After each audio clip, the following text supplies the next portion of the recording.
Hello, everyone. Welcome back to Hank's Movie Ranks. The Best Picture ranking lists are back. I know it's been a while since I've done one of these. Back today with the 2022 lineup. I've just been a little more busy and was still needing to catch up on some of the films for this list, as well as trying to get some other videos out. If you haven't already watched the animated draft movie with some of my buddies, check that one out. That was a fun time. But yeah, for the 22 lineup, I think it's an interesting one because I think there's a decent, the middle group of the list of 10 is pretty strong, but I think the lower end films of the 10 are not the strongest, are probably the weakest list so far of the 4 I've done, at least as a grouping. It doesn't have the weakest overall movie, but as a group. And then it also, I think, is the worst in terms of the high-end movies. There's just the first lineup where, spoiler alert, I don't have any 5 stars out of this 10. So yeah, it's an interesting one because everything's kind of fluctuating a decent amount. But with that being said, I think it's a fun one to talk about because of that, because there's a lot that can kind of get moved around as much as they can. So let's just jump right into the ranking. At number 10, I'm going to put Belfast. Belfast is one that I really was not enjoying my time having to watch through. I think it's a really boring movie, just because it doesn't really make you connect with a lot of the characters, I feel like. Everyone here is giving a pretty solid performance. It looks cool with the black and white cinematography of it all. But despite all that, it just feels really hollow. I feel like a lot of the emotions and stuff it develops here is very surface level, which is weird considering the kind of look at the Civil War in Belfast, Ireland, and all the different emotions that brings up, and then also this family dynamic that is within the movie. The fact that it feels as kind of hollow and as bare bones emotionally as it does is kind of surprising to me. Like I said, some of the technical aspects are cool. The cinematography looks great with the black and white and everything. But I feel like it's one of those movies that's really trying to, earn Oscars with some of its stuff, its technical aspects and its plot and all that. But it just never really comes together all that much for me. I really thought this one was really boring. I never really connected with any of the characters. And it just felt like a really kind of, like I said, hollow film that thought it was trying to do way more than it really was. So I didn't really enjoy this one a whole lot. So I have it down at the bottom. Moving on to number 9, I have Paul Thomas Anderson's Licorice Pizza. Paul Thomas Anderson is a great director. I mean, once we inevitably get to the rankings for this current year's Oscars in 2026 coming up, and one battle after another inevitably gets nominated, that's going to be either 1 or 2 on that list, assuming I'm barring something coming out that's crazy. I really enjoyed that one. I enjoy some of his stuff, but Licorice Pizza was really not a movie I was vibing with all that much. I think part of that is there's no real plot to this one. It's that it's a coming of age story, of course, which can work. And it's kind of just a meandering of an event happens, another event happens, which also can work. But for this one, I just didn't really enjoy the vibe as much of it all, with not having a real true through line of a plot. And then also the connection between the main characters is kind of weird because there's this romance going on, but the girl is, I think, supposed to be 25 and the boy is supposed to be 16, which is just a little off-putting. I know it's set way longer where that was kind of more common, but still it's kind of a weird plot line to go with. And that makes it so that I didn't really connect with the main characters at all, the emotions they're going through. So overall, one of those ones where the vibe of it and the setting is all really cool, well put together, but I just didn't really care a whole lot about the characters and the plot that was going on, so I just didn't really connect with this one a whole lot. Moving on to number 8, I have Don't Look Up. Don't Look Up is another one where it's kind of trying to do more than I think it really is. It's trying to have more of this like political messaging and stuff than I really think the style of movie that is created is actually able to convey. With it being like so comedic at times, it kind of, obviously it's a satire, but I feel like some of it is just set up in a way where it doesn't really hit the political notes that you're looking for, and it also the comedy doesn't always hit as well. I just have this one a little bit higher than the last two because like at least some of the performances are really fun. Like DiCaprio obviously is great as always. So he's fun to watch in his role. I think something like the Jonah Hill stuff is kind of funny. But yeah, overall, another one where it was kind of just like, I don't know, it's not the greatest movie ever. Like, it's, you can see what it's going for. You can see how some of the messaging might have connected to eventually get it nominated. It's from a director who's, had previous ones in Adam McKay. And Adam McKay stuff, Succession's my favorite show, and he helped out at the start of that show. So, I enjoy some of his stuff, but this one just really not so much. I didn't really care about it, the storyline that was going on here. The comedy didn't always work for me. The political messaging didn't always feel like it had the nuance or importance that it was actually trying to go for. So overall, again, this one, not the most enjoyable one. Like a fine movie, but can't really go any higher. Moving on to number 7, I have Drive My Car. From this point on, I think they're all good movies. That's why I'm saying where kind of this middle bunch of the list, I think, is stronger than maybe some of the other lineups. But yeah, I know this is some people's favorite in this, but for me, it's a really long movie. It's like 3 hours, I think, on the nose, or just about. And while I didn't really enjoy the plot here and the story, it's a very, very slow burn movie. And that, again, that can work. I enjoy longer movies at times. As I mentioned earlier, One Battle After Another, almost 3 hours. Oppenheimer, one of my favorite movies ever, almost 3 hours. So, like, it can work if, I feel like I'm connecting with the plot and it's continuing forward at a, quick pace. And with this one, where it's such a slow burn, having to, kind of go through that for a full 3 hours is a little tough, where I really enjoyed the last the last 45 minutes. I think is really, really great. And even kind of the second act, where it's kind of setting out, because the last 45 minutes is kind of the payoff for everything. So I can understand why, people would want it to have that much build up beforehand. But even then, I think you definitely obviously needed all the build up for everything in the back half to connect as strongly as it did. But I think it still could have been tightened up a little bit. Maybe it's a 2.5 hour movie, or 2 hours and 40 minutes. Just to get that extra 20, 30 minutes to help the pacing a little bit, I think would have done a lot here. Overall, the themes and the plot and the characters are all great. As I said, there's a lot of great payoff in the end. I really enjoy the second half of this movie. But the problem is the second half of this movie is after you've already been watching for an hour 40, and it's kind of, really taking its time building up. So, again, really good movie. Just some, timing things and some pacing things that I would want to adjust a little bit, and that would have probably even shot it way higher up this list. But because of those reasons, I have it here. At number 6, I have The Power of the Dog. The Power of the Dog was kind of the big front runner to win Best Picture for most of the year when this award race was going on, until Coda snuck in there and took the award. And you can totally see why. The technical aspects here are fantastic. Jane Campion won for her directing here. Makes total sense. It's a very well-directed movie. Everything is really well done together. The setting of this one is kind of cool, with it just having the ranch, desert vibes, and like I said, everything technically here is superb.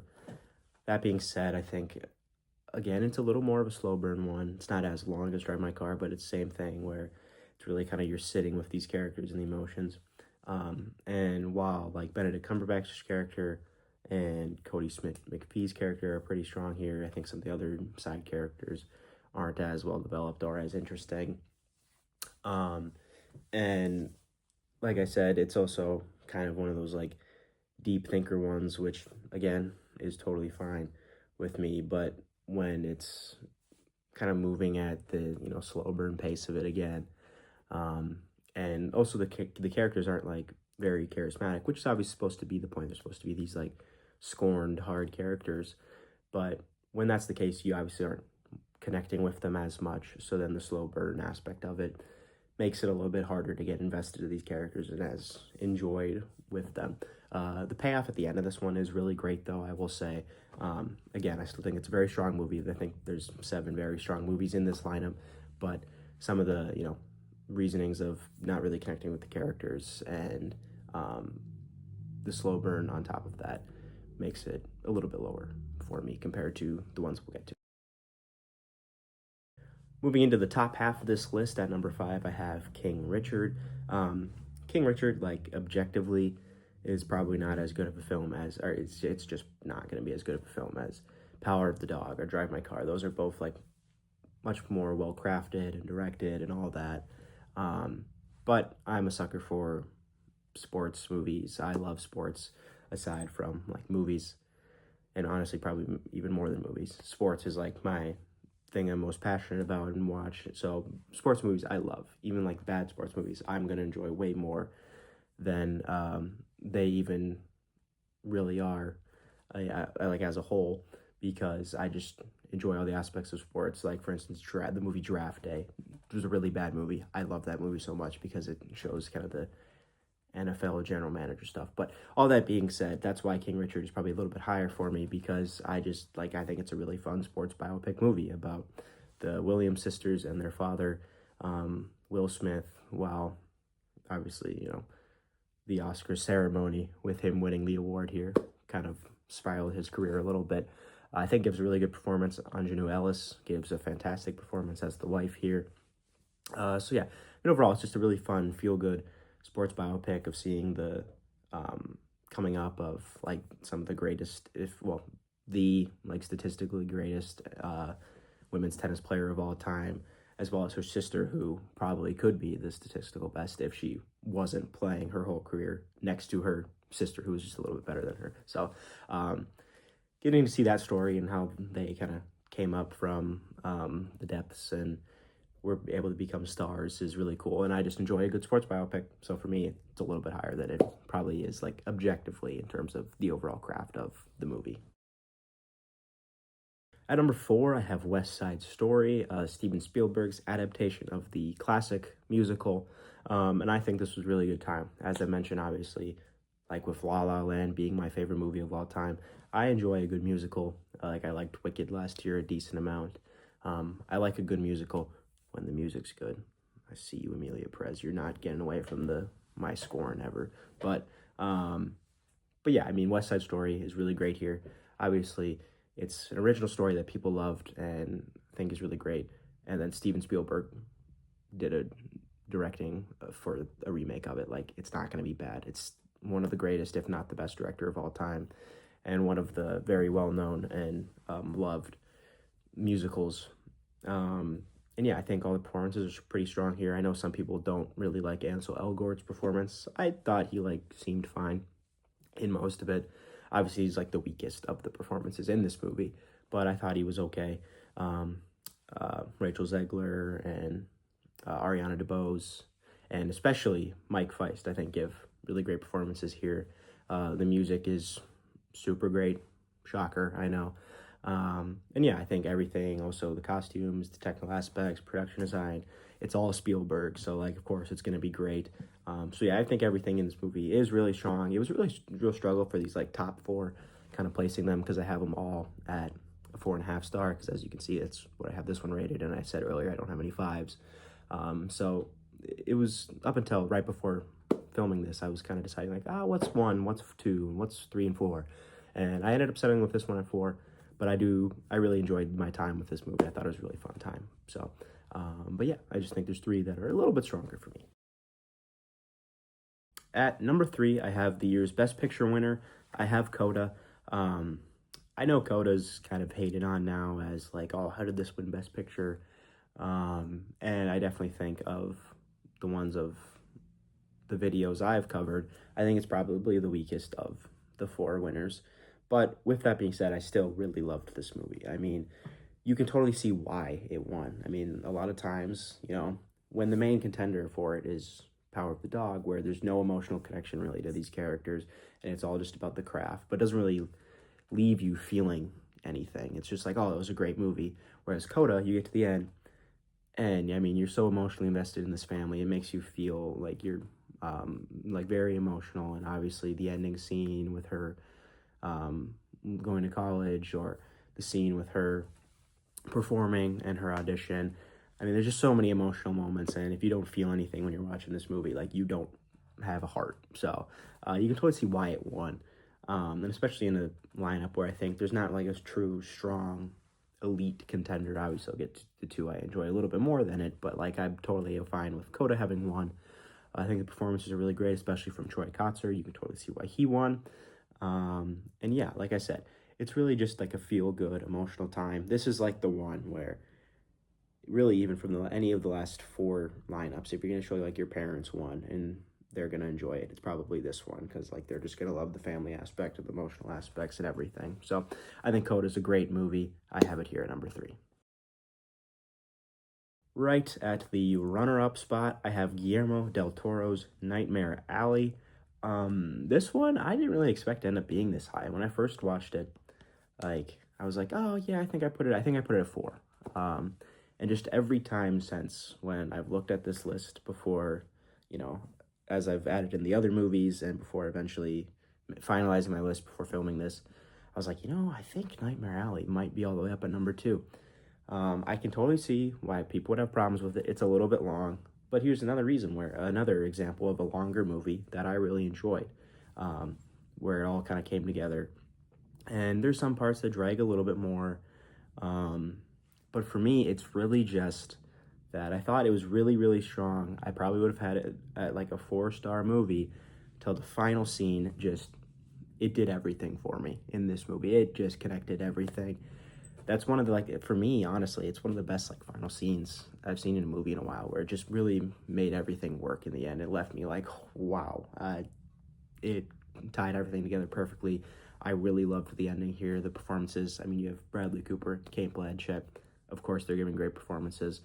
Guillermo del Toro, a former Best Picture winner and director winner. Obviously, he's really great here. Everything on the screen looks amazing. The production design and the costumes and the makeup and everything it looks impeccable. And yeah, really just the ending for it tied everything together for me. And every time I just keep thinking back to, I'm like, man, that really worked for me in the end. So I have it up at number 2 for those reasons. But finally, at number 1, I have the first Dune. It's going to be the second of these lineups where the Dune movie ends up at number 1 for me.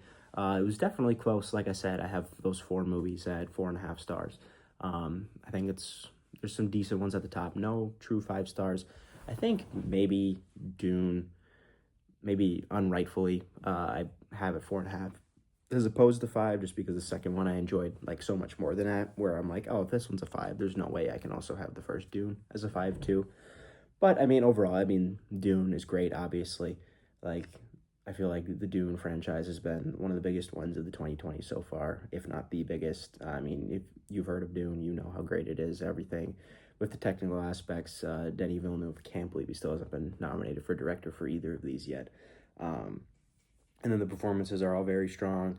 Kind of was Chalamet's first kind of big franchise leading role, and he's great in this.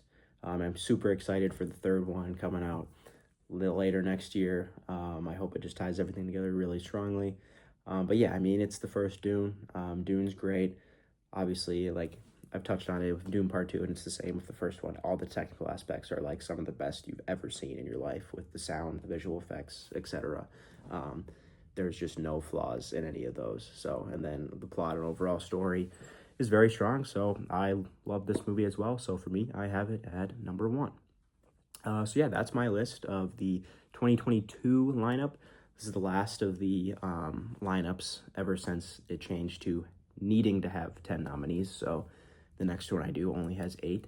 So that kind of helps me a little bit. I don't have to watch as many. But yeah, overall, I think probably the weakest lineup of the four so far, just because it doesn't have that top end 5-star film, and some of the lower ones I didn't enjoy as much. But overall, some good movies here. And yeah, so that's my ranking of all of them.